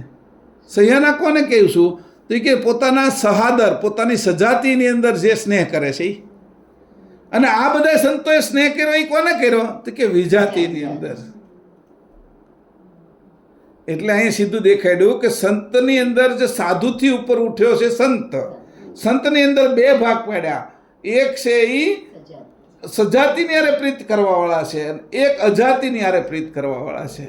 એ બે સંતો જ કહેવાય છે. અષ્ટસિદ્ધિ નવનિધિ પ્રાપ્ત કરે છે એ જગતમાં મોટા કહેવાય છે. એને ભગવાન તરીકે પૂજે છે બધા. દત્તાત્રેય છે, હનુમાન છે, નારદજી છે, એ બધાને ભગવાન તરીકે પૂજે છે. પણ એ પદ મારે નથી જોતું. સંકાદિકનું પદ મળે તો મારે નથી જોતું. પછી આ બધા સંતો છે તો કીધું કે અત્રિ, અનસુયા, પછી વશિષ્ઠજી, વાલ્મીકી છે, વેદવ્યાસ છે, અષ્ટાવક્ર છે, જનક છે, એ પદમાં નથી જોતું કે એને સહ્યાનામાં ન ગણ્યા. બ્રહ્મ વિજાતિ છે ને, અંશ સજાતિ છે, એનું વિજાતિ બ્રહ્મ છે. બ્રહ્મની જે માન્યતા, નીચેની માન્યતાવાળા જે છે એને હું સંત સહ્યાના નથી ગણતો. આમાં બહુ વાત સમજજો. અને આનું આપણે જ્યારે આ સાંભળીને એટલે આપણે બહુ ઊંચાઈ આવી ગયા એવું પછી એનું અભિમાન નહીં રાખતા. કારણ કે આને અમે બધાને બાદ કરી નાખ્યા. નકર અભિમાન એનું આપને આવી જાય કે અમારો કેટલો મોટો ધર્મ છે એમ. એવો ધર્મનો સંપ્રદાયની અંદર અભિમાનવાળા બહુ સંતો થઈ ગયા. એ પાછા અભિમાનિત થયા છે. એ તો અશ્મી એને જાડો લાગી ગયો કે અમે તો હંધાઈથી મોટી વાતો કરીએ છીએ કે અમારો સંપ્રદાય ચેતન સંપ્રદાય છે, બધાથી ઉપર કૈવલ કરતા છે. એનું અભિમાન છે ધારણ કરીને બેઠા છે. સાચું છે, પણ અભિમાન ધારણ કરીને બેઠા છે. એવું અભિમાન કરવાવાળા હજી હેઠેની ગતિમાં જાય છે. એને અમે નથી કહેતા સંત સૈયાના. આપને હોતી આનું અભિમાન આવી જાય કે અમે એટલાને બાદ કરી નાખ્યા. એ અભિમાન નહીં, અમે બાદ કર્યા છે પણ અમારી સજાતિ માટે. અમે એને નાખી નથી દીધા. અમે એ મળ્યા હોય તેનો આદર તો કરી જ. તે તત્વનો આદર કરવાનું કીધું જ છે. અંશ તો છે જ એની અંદર. એટલે અમે એનો આદર કરીએ છીએ અંશોનો. અમે અનાદર એક કે એનો નથી કરતા, કીડીનો નહીં. જ્યાં અંશ છે એ મારો સજાતિ છે. પણ મૂળ સજાતિ કૈવલ કરતા છે, એના અંશો છે. એટલે અમે પરમગુરુના ચરણમાં જઈએ છીએ કે અમને પરમગુરુ છે એનો મેળાપ કરાવે છે અમારા સજાત. એટલે પછી કીધું કે હવે તારે આનો વિવેક કરવો પડશે. વિવેક કેવી કીધું? પછી એક ચોપાઈ બીજી આપી એની. તત્વ ભેદ ત્રાજે કરી સરી સરાડે વસ્ત જુગ જીવન પય પાયું હલમલ હસ્તો હસ્ત. આ હંસતા લેવા ગ્રંથની અંગ 40ની 6ઠ્ઠી અને 7મી સાખી વાંચી મેં. સાંભળજો. આદર છે આ બધા. આદર કેમ કરવો અને આદરના અંગો છે. તત્વભેદ ત્રાજે કરી, એનું ત્રાજવાથી માપ કરજો. કે ત્રાજુ લીજો એની કિંમત કરવા માટે, એટલે માપ કરજો, એને પારખજો. તત્વભેદ ત્રાજે કરી સરી સડારે વસ્ત, જેમાંથી સત્ય વસ્તુ છે, સાચી વસ્તુ છે, જે તને કૈવલ કરતા સુધી હલમલ પહોંચાડે એવું સત્વ ભાગ છે. એ સત્વ ભાગને તું એમાંથી લીજે અને એ સત્વ ભાગનો તું ઉપયોગ કરજે. એટલે એની કીધું ઉલટ ક્રિયા કરજે. ઉલટ ક્રિયા છે એ સત્વ ભાગ છે તત્વનો. ઉલટ ક્રિયા છે એ કૈવલ કરતા સુધી પહોંચાડવાની અંશને એ સત્વ ભાગ છે. એટલે આ બધા તત્વની ઉલટ ક્રિયા દ્વારા કૈવલ કરતાને પ્રાપ્ત કરવા તે કે તત્વભેદ ત્રાજે કરી એનું બરાબર તું એનો ગુણ દોષ જોઈ લીજે. કે આ તત્વ છે એનો દોષ કયો છે, એનો ગુણ કયો છે, અને ગુણ છે એનો એવો ઉપયોગ કરજે કે તને તારું સ્વરૂપ અને કૈવલ કરતા સુધી પહોંચાડે. એટલે એનો સત્વ ભાગ, તત્વનો સત્વ ભાગ. પછી એને કીધું જુગ જીવન પય પાયું, અને આનું તું આહાર કરજે, ગ્રહણ કરજે. કે હલમલ હસતો હસ્ત, ત્યાં સુધી આહાર કરજે. ત્યાં હસતો હસ્ત, હાથો હાથ મને મળવા જોઈએ મારા કરતા. કાલ્પનિક મને કલ્પના મારા નથી કરતા જોતા. એ કે મને અંશ, હું પોતે મારા સ્વરૂપે થવો જોઈએ અને મને હાથો હાથ મારા કરતા મળવા જોઈએ, મને હાથ મેળવવા જોઈએ, પાણી ગ્રહણ કરવું એ રીતે. એ કે તો આવી રીતે મારે એને મળવું છે કે અરસપરસી કે અહીં એને કીધું તત્વના ભેદને જાણીને તેના ગુણ દોષનો ત્યાગ કરશો. ગુણને તમે રાખજો અને દોષનો ત્યાગ કરશો તો તમે સરાડે એટલે સીધા માર્ગે જઈ શકશો. સીધા એથી જગતના જીવનરૂપ પય રૂપે વિત પ્રાપ્ત થશે. હવે આને કીધું કે આ વિત તને પ્રાપ્ત થશે. આ વિત એથી અરસપરસ એકતા રૂપે રહી શકશો. તને સંપત્તિ તો જોઈશે ને કાંઈક. સંપત્તિ એટલે આ છે એ વિત છે, સત્વ ભાગ છે તત્વનો, એને વિત ગણ્યું છે. પછી આને વિતને પાછું સંઘર્ષ જોઈ કે વિતને એની પછી 2 ચોપાઈ આગળ આપણે ઓલામાં વાંચેલી એટલે ખબર પડે કે કેવી રીતે કહેવા માગે છે. વિત શું છે એ કે અહીં કીધું કે વિત છે એ કેવું છે એને હું બતાવું છું કે એની પછીનું 42મું અંગ છે.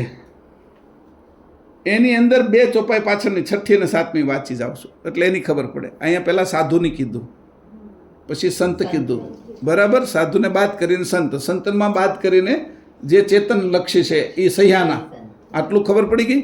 હવે આગળ જાય આના આગળનું 42મું અંગ સાખી 6 અને 7 હંસતા લેવા ગ્રંથ, બરાબર.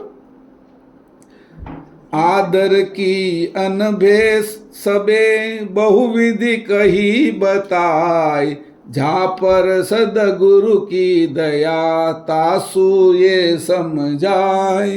એને કીધું અત્યાર સુધી જે મેં આદરની વાત કરી છે કે આ સદગુરુનો વિભાગ આલે છે. સદગુરુમાં આ જે સાધુઓમાં સદગુરુ છે એ ઉપર છે કે આદર કી અનભે સબે. મેં તમને જે આદર કરવાનું કીધું, કોનો આદર કરવો અને કોનો ન કરવો એની મેં તમને વિવેક શીખવાડ્યો અને એમાંથી પરમ વિવેક શીખવાડ્યો કે જે સહ્યાના સંત છે એ કરે એ આદરની વાત કરી. બહુવિધિ કહી બતાય, મેં એની વિધિ કરીને બતાવ્યું કે આને સાધુ કહેવાય, આને સંત કહેવાય. આ સહ્યાના સંત છે અને આ સંતોએ પોતાનું કંઈનું કંઈ વિભાગવાળું એટલે જેને કહેવાય વિભૂતિવાળું પદ રાખ્યું અને એ રાખ્યું નહીં. તો એને કીધું કાંઈ કીધું આદર કી અનભે સબે. આ બધી વાતો કરી, બહુવિધિ કહી બતાય, જુદી જુદી વિધિપૂર્વક તમને સમજાયું. જા પર પરમ સદગુરુ કી દયા, જેના ઉપર સદગુરુની દયા હોય તાસુ એ સમજાય કે બીજાને નહીં સમજાય કે આપણે દયા લેવાની છે. જો અભિમાન કરીને આ તત્વનું કે બધાથી ઉપર તો આપણે દયા ન મળે. એટલે દયા લેવાની છે ને સદગુરુની. અભિમાન કરે અને સદગુરુ ગતિ ન આપે તો કે દયા લેવાની. પછી એની આગળની ચોપાઈ કીધી, અરે પછી 7મી ચોપાઈ કીધી, હવે તારી શું છે એ કે તને આ તને વિવેક આવે તો શું થાય. સમજણ કી સમસા સમી રમી રલે કોઈ સંત આપા પર અળગુવિત સંચી ભયે શ્રીમંત. હવે તારે શ્રીમંતાઈ પ્રાપ્ત કરવાની છે એટલે પૈસાવાળું થવાનું છે એમ નહીં. મેં આપણા રવિવારના ક્લાસમાં સમજાવ્યું હતું, શ્રીમંત અને ધીમંત. તો એ કે શ્રીમંત એટલે સંપત્તિવાળું થવું અને ધીમંત એટલે બુદ્ધિવાળું થવું. એની બુદ્ધિની પરાકાષ્ઠા એટલે ધી એટલે બુદ્ધિ અને શ્રી એટલે લક્ષ્મી. હે કીધું હવે હું તને જે કહું છું એ સાંભળી કે આ બંને તારે ભેગું કરવાનું, ધી અને શ્રી. અહીંયા બેયને ભેગી કરવાની. પણ શ્રીમાં તે જે જડતાવાળો ભાગ છે એ દૂર કરવાનો છે, એ તારી સંપત્તિમાં નહીં હાલે. એમ ધીમાય તે પ્રાકૃતિક બુદ્ધિનો ભાગ બાદ કરવાનો છે. જે બે સારી વસ્તુ રહે એને પાછી ભેગી કરી લે તું. સમજણ કી સમસા સમી કે આ બંનેની સમજણ છે કે સમજણથી તારી બધી સમસ્યાનો ઉકેલ આવી જશે અને સમી જશે સમસ્યા. રમી રલે કોઈ સંત, કોઈ એવા સંત છે કે આમાં રમી શકશે કે આપા પર અળગુવિત, આપા પર આપપણું એટલે અહંકાર, અસ્મિ. આપા પર અળગુવિત, મારાથી આપું પર એટલે અસ્મિઓ કેવા દેહોસ્મિ, જીવોસ્મિ, શિવોસ્મિ, આત્મોસ્મિ, જ્ઞાનોસ્મિ, બ્રહ્મોસ્મિ અને સર્વ વિસર્જન અસ્મિ. આ બધા અસ્મિઓ છે એના પર એ આપું કહેવાય અભિમાન. આપા પર અળગુવિત એનાથી અલગ વિત છે કે સંચી ભયે શ્રીમંત, એને તું ભેગું કરી લઈ કે આ તું તારી શ્રીમંતાય છે એ કે તો એ કે આવું ભેગું કરી લઈ કે તો એને કીધું કે એમ કીધું કે આ શું છે તો કે આ જેને મેં જે આપીને એ સમજવું. એને કીધું આને કીધું સમજવું. પછી બીજું કીધું સમજવું, પછી બીજું કીધું તજવું, એટલે છોડી દેવું જે ખોટો ભાગ છે એને. પછી સજવું, જે સારું છે એને સજવું, પોતાની અંદર સાચવી રાખવું, પોતાને આત્મસાત કરી રાખવું, સજવું. એટલે એનાથી તારે પોતાએ એને ગ્રહણ કરવું પોતાની અંદર, અને પછી ભજવું, પછી તારે ભજન કરવું. આ સમજાણું? સમજવું, પછી તજવું, સજવું અને ભજવું, આ શબ્દો વાપર્યા. અહીંયા શું કીધું કે એટલું તું જ્યારે આ તત્વના વિભાગને ઉલટ ક્રિયાની અંદર તું જો સમજી લે તો આ તને નક્કી થઈ જશે કે તને સમજણ આવી ગઈ. સમજણ આવવાથી તર સમજવું એટલે સંપૂર્ણ સમજાઈ ગયું કે ભાઈ આ સદગુરુનો વિભાગ ક્યાં છે, પરમગુરુનો વિભાગ ક્યાં છે, સાધુનો વિભાગ ક્યાં છે, સંતનો વિભાગ ક્યાં છે, સંતના વિભાગમાં સહ્યાના સંત કોણ છે, એ બધું તને ખબર પડી ગઈ. આ તત્વ વિભાગની અંદર જે મને જડ બાજુ લઈ જાય છે એ ભાગ કયો છે, અને મને અંશ બાજુ ચેતન બાજુ લઈ જાય છે, ઉલટ ક્રિયા કરે છે, એ વિભાગ કયો છે. એટલે હું એનું તોલ કરીશ, માપ કરીશ, એની હું પરીક્ષા કરીશ, અને એ વિભાગને હું લઈ લઈશ, સારા વિભાગને. સમજાણું? એને કીધું એટલે સમજણ. ઘઉંને આપણે લઈ આવ્યા ઘરે તો એમાં પિત્તા હોય, એની અંદર કાકરા હોય, એને કાઢી નાખ્યા. લોટને પછી આપણે ઘઉંને દળાવીને લોટ કર્યો તો એને ચાળણાથી ચાળી નાખ્યો, કે ઉપર એના જે છોડા બોડા હોય એ કાઢી નાખ્યા. એને ચાળણ શું કહીએ આપણે? થૂલું. આ થૂલું કે એ આપણે એને ચાળીને જે ખરાબ ભાગ છે એને નથી વાપરતા બીજા કોઈમાં, રોટલીમાં કે ભાખરીમાં કે એને જાડો હોય તો એવું આપણે કાઢી નાખીએ છીએ. તો એવી રીતે અહીં કીધું કે એને તું એમ ધીરે ધીરે એક બાજુ કાઢતો જા. જેમ દૂધમાંથી તારે ઘી બનાવવું હોય તો એક પદાર્થ જે તારા નકામા છે એને છોડતો જા. એને કામ ના હોય એને આપી દે, પણ તારી નજર ઘી બાજુ હોવી જોઈએ.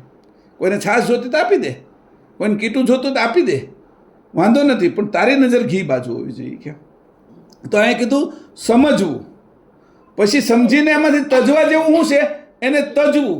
હવે વાહે વધ્યું એને તારે સજવું, તારી અંદર એને ધારણ કરી રાખવું, અને એ જે ધારણ કર્યું છે એ તારી શક્તિ બની જશે, એ પાંખો આવશે, એમાં ગતિ છે, પ્રકૃતિની ગતિ, એનાથી તારે ભજવું. આ પ્રકૃતિની ગતિ જે આપણે હાલે ને પ્રકૃતિ તત્વ કારણ, એમાં ગતિ ભરીને તો એને જે ભજવું એનું નામ છે વૃત્તિ. જે ગતિમાં જે પોરવાયેલી જે વસ્તુ હતી એ આવી ચોખ્ખી કરી નાખી, એ ભજવું છે એનું નામ છે વૃત્તિ. તારી વૃત્તિ હવે ભજન જ કરે છે કે, અને આપણું આ ચેતન ભજન છે, આને પરમ ભજન કીધું છે કે આ પરમ ભજન છે. પરમ વિવેકથી તે પ્રાપ્ત કર્યું. આવું ભજન કરતા કોને આવડે છે કે? એટલે મંજીરા વગાડીને ઢોલકા વગાડીને ભજન કરે છે એ નથી મારું ભજન. એ કે કોઈ સ્તુતિ કરીને કરે છે એ મારું ભજન નથી. કે વીતને સંગ્રહ્યું છે તે, અને વીતનું રૂપ જોઈ કે એ વીતનું રૂપ એ સમજણ રૂપે છે. આમાં કોણ રમીએ કે કોઈ એમ કીધું બધા સંતો નહીં. સમજણ કી સમસાસમી રમી રલે કોઈ સંત, આપા પરળ ગુવિત. અહંકાર મૂકી દે. અહંકારથી જે છૂટું છે, જે અહંકાર તને પાડનારો છે, એમાં વજન છે, એ તને નીચે લઈ જશે. અને જે એનેથી અહંકારને છોડી દે એટલે પછી વિતર્યું છે ઉપર તરે. કોઈ એવું માખણ ઉપર તરે છે ને, એમાં પેલું છાશ કરો તો પાણીને બધું છાશની નીચે છે, આ તરે છે. કે આને તું છૂટું પાડી લઈ. કે આ માખણ છે એની અંદર ઘી રહેલું છે, કે એ વિત છે, વિત નવનીત માખણ, એ વિત એને ભેગું કર, સંચી લે. કે એમાં ઘી છે, કે એમાં દીવો હળક છે, એ તારું સ્વરૂપ થશે. કે એ ભેગું કરવાથી તારી અંદર શું આવશે કે શ્રીમંતાઈ. સંચી ભયે શ્રીમંતી. કે કોણ સંતી? કે રમી રલે કોઈ સંત. આવા કોઈ સંત છે એ આ વસ્તુ સમજી છે. પણ સંત એટલે અંશ, એટલે સંત એટલે કેસરી કપડાવાળા જોવા નહીં જતા. સમજાણું?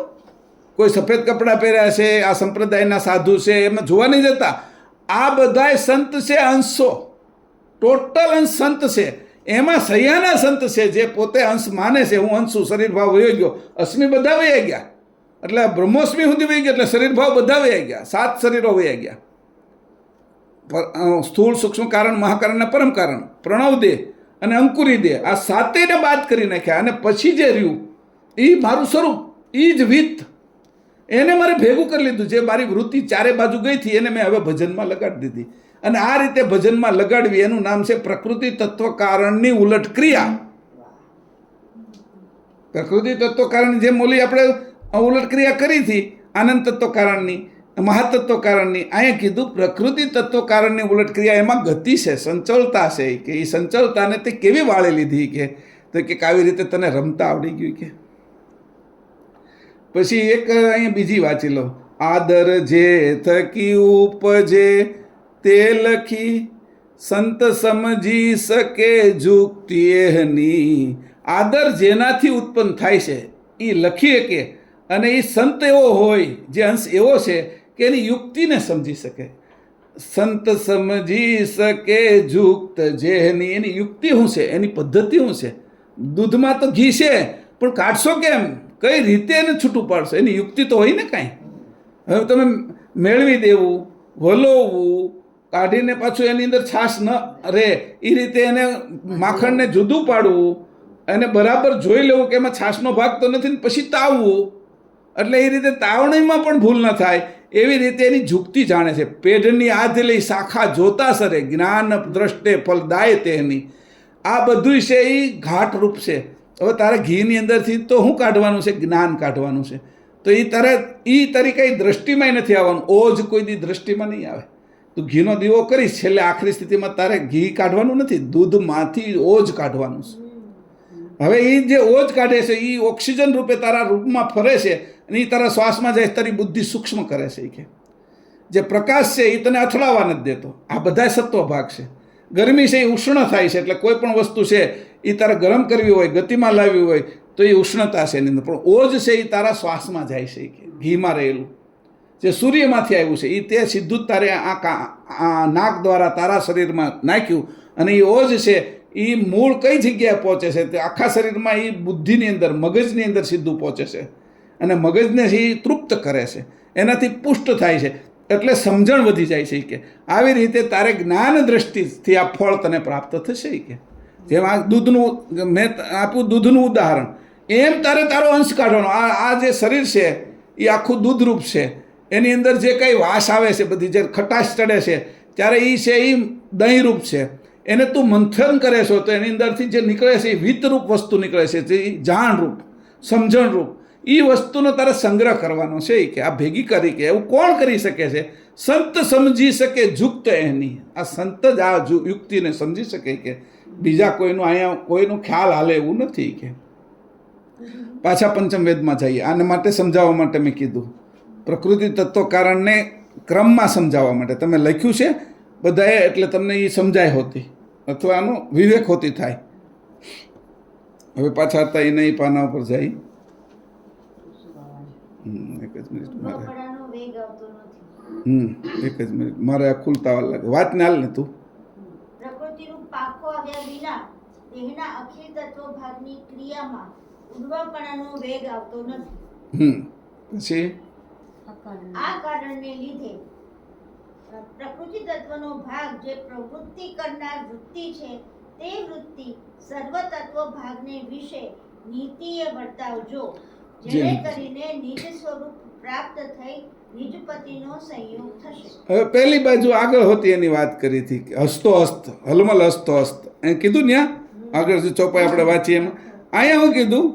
એટલે કીધું નિજ સ્વરૂપ એટલે હું પોતે, અને નિજપતિ એનો સંયોગ થશે. એટલે હલમલ હસતો હસ્ત અહીંયા એ જ વાત કરી કે ભાઈ આ વસ્તુ કરવાથી સંયોગ થશે. કે પાછળ જે પ્રકારે ઉલટ ક્રિયા કહી છે તે ગુણ ગણ આદિ 66 તત્વોને માથે આ ચતુર તત્વ કારણ શ્રેષ્ઠ છે. આ બધા જ તત્વો આ 4 તત્વોને આધીન હોય તે સર્વની ભિન્ન ભિન્ન ક્રિયા સ્પષ્ટ કરાવે છે. તે અનુભવ કરીને જુઓ એટલે જણાશે. આ કારણ આ પ્રકારે 66 અને 4 મળી 70 તત્વ ભાગની ઉલટ ક્રિયા પરમાર્થ પ્રાપ્ત થાય એવી રીતે નિરૂપણ કરી છે. હવે એને કીધું આમાં તમે ધનંજય તત્વ કારણનું તો કીધું નહીં, હે ને? હવે પોઈન્ટ તો યાદ આવશે. એ કે તમે કહો છો એ કે 66ની થાય અને 70 થઈ ગયા, તો એને એવું કીધું કે તમે મેં આ 59ની તો મેં કરી છે. કે અને ઉલટ ક્રિયા કરો એટલે હું હવે આ ધનંજયની તમે કેવી રીતે કરો છો એ મને દેખાડો. એ કે તમને આ મેં અત્યાર સુધી તમને હે હા એટલે મેં તમને 69 સુધીનું કીધું, તો 70ના તત્વ ધનંજયની તમે ઉલટ ક્રિયા કયો હોય. કે હવે આપને કહે છે કે તમે આ ધનંજય તત્વની ઉલટ ક્રિયા કહો, ધનંજય તત્વનો હવે ગુણ કયો, પછી આગળ જે વાંચ્યું એ કયો. એટલે હવે હા હવે મેં તો લખ્યું છે, પણ તમે ધનંજય તત્વ કારણની ક્રિયા આવતા વખતે લખીને આવશો ઉલટ ક્રિયા. મેં લખી નાખ્યું છે અહીંયા, સમજાણું? અને છતાંય તમને હું એકવાર વાંચી બતાવું છું એટલે તમારે કઈ રીતે એને આઈડિયા આવે એટલા માટે. અહીંયા જે ધનંજય તત્વકારણની ઉલટ ક્રિયા શું થશે તે વિચારો. કે પહેલાં તો કીધું મેં પહેલું લખ્યું કે હવે એની કીધું એટલા સુધી તો મેં તમને કહી દીધું કે બધી વાત હું થોડો કરું. કે તો તમારે જાગવું પડશે ને. કે તો કે ધનંજય તત્વનું કાર્ય બ્રેક લગાવવાનું છે, બંધારણ કરવાનું છે, ભેગું કરવાનું, અટકાવવાનું છે. એટલે કે બાંધવાનું, જેમ તલ ગોળનો લાડુ બાંધીએ છીએ અથવા રેતી કપસીને સિમેન્ટ નાખીને બંધારણ કરીને આપણે દિવાલ અથવા સ્લેબ ભીડીએ છીએ, સમજાણું? એવું બંધારણ કરવાનું કામ છે એ ધનંજય તત્વકારણનું છે. કે વગેરે તેજ વગેરે આવું બધું તેજ અંશને પરમગુરુ સાથે જોડવાનું કામ, આ બાંધવાનું કામ છે ને, અંશને પરમગુરુ સાથે જોડવાનું કામમાં લગાવવું, આ રીતે કરીને લગાવવું, તે જ ઉલટ ક્રિયા જાણવી. કે અને પછી બ્રેક લગાવવી. તો ક્યાંથી બ્રેક લગાડવી? કે તત્વ બાજુ જે જાય છે એને ત્યાં બ્રેક લગાડવી અને બંધારણ કરે છે તો અંશ છે એ અંશી સાથે જોડાય એની રીતે. અહીં મેં કીધું તો તમારે લખીને તો આવવાનું છે. જો આ અંશને કૃતના તત્વમાં ધનંજય તત્વકારણ બાંધે તો તેમાં જડતા આવે અને તેનાથી ઉલટ ક્રિયા એટલે પરમ ચૈતન્ય કેવલ કરતાના ચરણરૂપ પરમગુરુના બાંધવું તે જ સાચી ઉલટ ક્રિયા છે. આ મેં અહીંયા વાંચી એમ લાગ્યું જેટલું મેં લખ્યું છે એટલું, પણ તમે કંઈક વિચારજો. આવી તો ગયું જ છે બધું. આનું આ લખો તોય વાંધો નહીં, પણ તમને યાદ તો રહેવું જોઈએ. બે વસ્તુ છે, એક તો બ્રેક મારે છે અને એક બંધારણ કરે છે, બરાબર? તો બંનેને લીધું કે ભાઈ બ્રેક ક્યાં લગાડવાની, બંધારણ ક્યાં કરવાનું અને કેવી રીતે કરવાનું.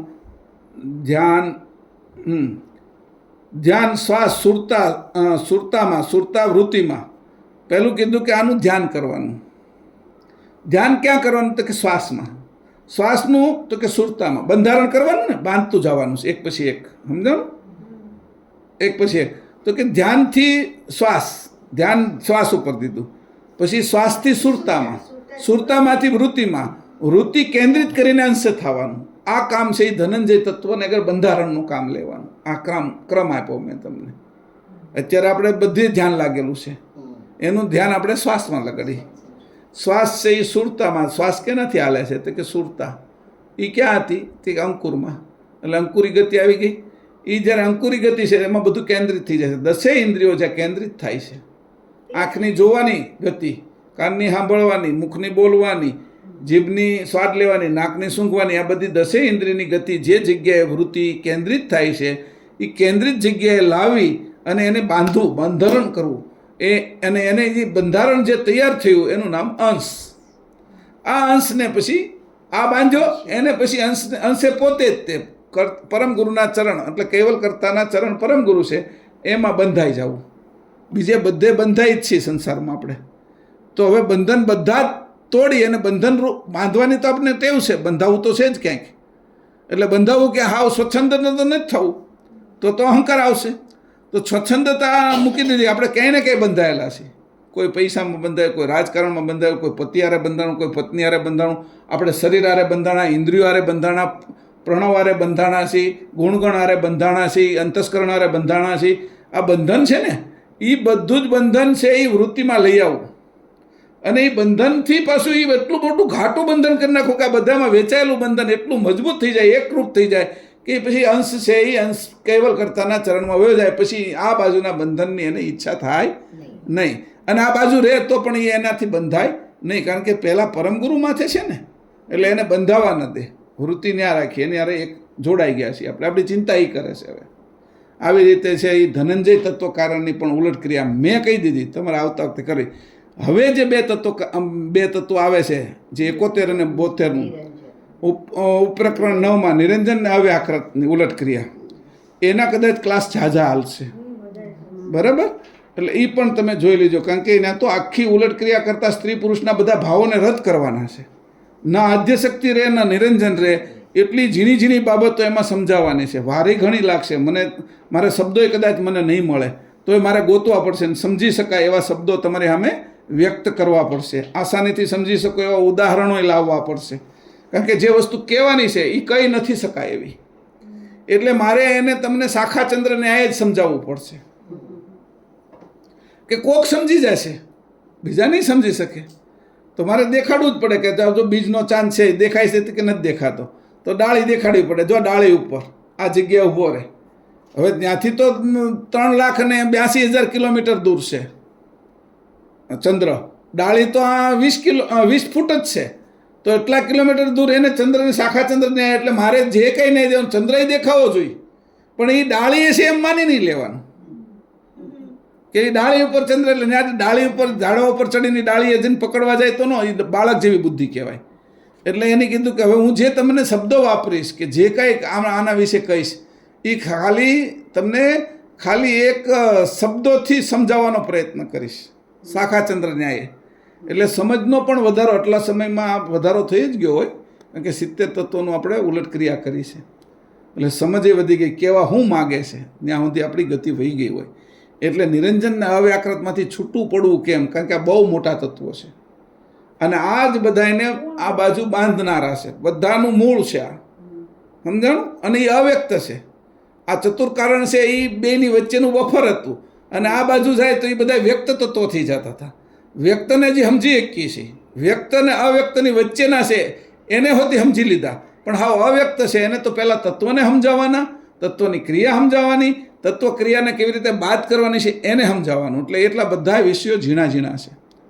મને નથી લાગતું કે હું તમને સમજાવવામાં ન્યાય કરી શકીશ, પણ છતાંય સમજાવવાનો પ્રયત્ન કરીશ કે ન્યાયપૂર્વક તમને સમજાવી શકીશ. એટલું બધું બારીક છે આ, કે આ જો સમજાઈ જાય તો નિરંજન પુરુષ પણ ન પકડી શકે ને આદ્ય શક્તિ તમને રમાડી ન શકે.